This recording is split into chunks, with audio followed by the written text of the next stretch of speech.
Hugh, we're in Saltcoats. Sunny Salt. We're not even on holiday. No.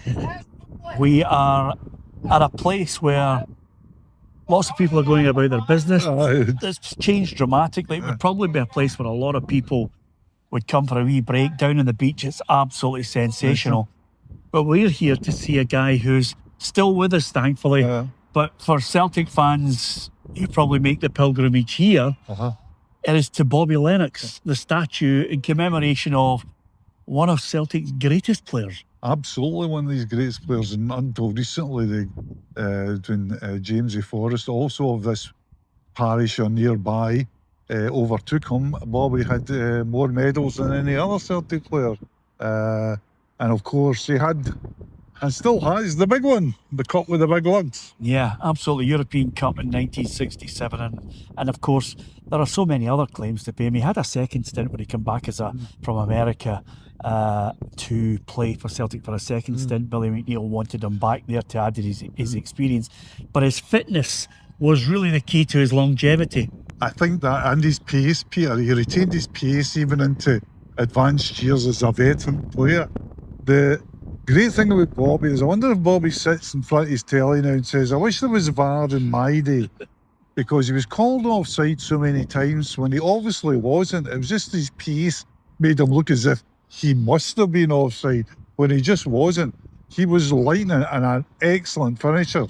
I've got a good Bobby Charlton story about Bobby. Well, hold on to it. Right. We'll go to the statue and we'll have a wee chat alongside it. Great. So I'm going to say something to you, Hugh. Bobby might be a little bit embarrassed by it. Certainly he would feel humbled, and he would also feel very honoured that the people in his home area acknowledge his contribution. But the statue is magnificent, and knowing him as I do from many an occasion at various Celtic supporters gatherings where he was speaking, he liked to laugh. And of course he loved to be around the Celtic community. When he was going round the hospitality at Celtic, everybody loved being around him, because he was a radiation of joy. And he's also a real personification of humility.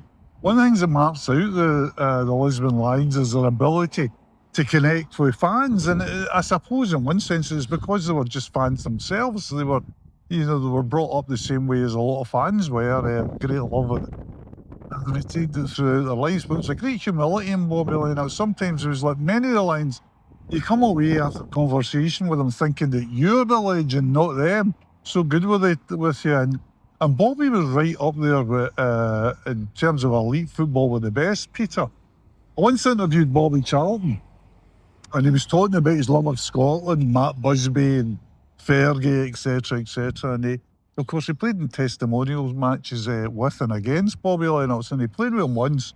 And he said to me, Charlton said, I wish I could have taken that little lad all around Europe in my back pocket. He says, what a finisher he was. Great pace and that. He says, I know he was a left winger, he said, but he was the best centre forward I played with. And I said to Bobby, you played with an English centre forward that scored a hat-trick in a World Cup final. So he burst out laughing. He said, make it the best Scottish centre forward I've ever played with. I said, Bobby, you played with Dennis Law. And he went, just make him a very good centre forward. Of course, the other thing a lot of people will not be aware of is scored and played at Wembley 1967 when they defeated England by 3-2. Absolutely. He was one of the three scorers there. If I remember rightly, it was him, Dennis Law and Jim McCalliob. Bobby could score here, there, everywhere. His finishing, especially one-on-one, he was a very emphatic, assured finishing. But the thing that everybody would just look at him was, he's got so many nicknames, but he was called Buzzbomb for a reason. He could shift, Peter. Yeah. He's one of these guys that was noticeable how quick he was past defenders. Remarkable. Yeah.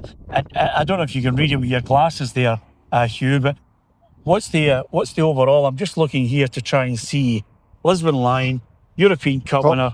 It says 11 league titles, 8 Scottish Cups, 5 League Cups, 10 Scottish caps. It's It's not a bad haul. Hey, it was a worthwhile journey coming down here. Oh. It would be remiss of me not to say to you, will we go and have a wee bit of lunch in Bobby's honour? I think so. We should have a wee bit of raspberry ripple and the honours of the old days past. And wee sprinkly bits on the top. Sprinkly bit and a wee waver and a flake and my ice cream. I'm sure Bobby Lennox would just raise a smile as ever, because every time I was in his company, he was always laughing, he was always smiling, and probably more than happy to regale a few stories of that wonderful team that he was a part of. Bobby Lennox here in Saltcoats. If you get a chance, come down here and have a look at the statue and pay a little tribute to not only a fantastic footballer, but a legendary footballer as part of those Lisbon Lions.